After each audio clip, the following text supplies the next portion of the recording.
It really excites me to think that people are gathering around with their friends and their family to sit down and open up the Kingless box and hand out those cards and sit together and play a round of Kingless, or 2 or 3, however long. It just, you know, there's something about that really gets me excited and just really is quite fulfilling. 219 is actually a brand that I came up with a long time ago.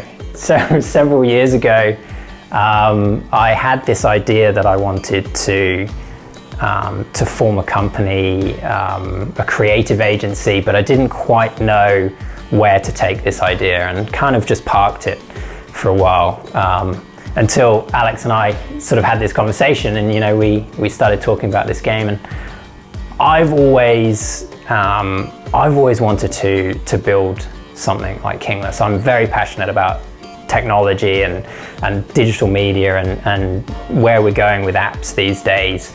For me, it's kind of a personal thing to build something that's physical, that you can hold and you can sit around a table and play with your friends and your family and step away a little bit from the digital world that we're so engrossed in these days, and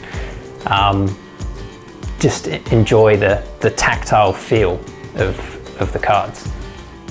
We set off initially with a very character-driven approach. We wanted to make light-hearted, fun dwarf characters for this game.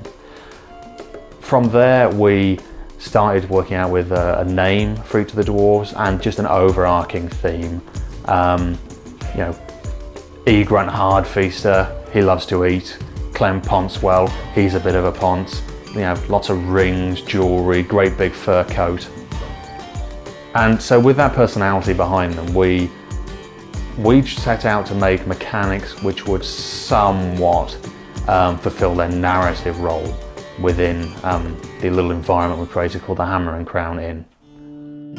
That's a sort of a narrative space where the premise for this game occurs, this sort of this dwarven struggle for leadership. So I suppose the first step where I came involved with Kingless was when the other two co-founders, Alex and Seb, came to me one night and basically suggested a dwarf-themed card game. So I was really excited to come forward and you know, say this sort of base framework, and that's all it was in the early days, a real base sort of mechanics. And after that, the idea really just grew and took off, and we started to get all the dwarves' names and the items and the events. They were spells originally, but events fit our theme, so we changed that over. But we really started building not just a game, but a real sort of culture behind the dwarves and how they interlink, and they all have their stories. And from our playtests, so sort of version 7 was our first big sort of in-person playtest where we started showing it out to people, because we had what we were like, this is a good fun game, you know, this is going well. So we really got into it, and having it get to that stage was just really amazing.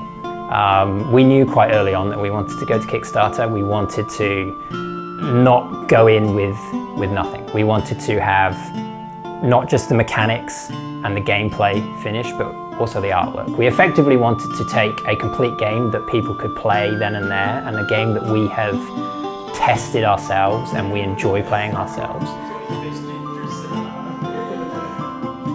You owe me.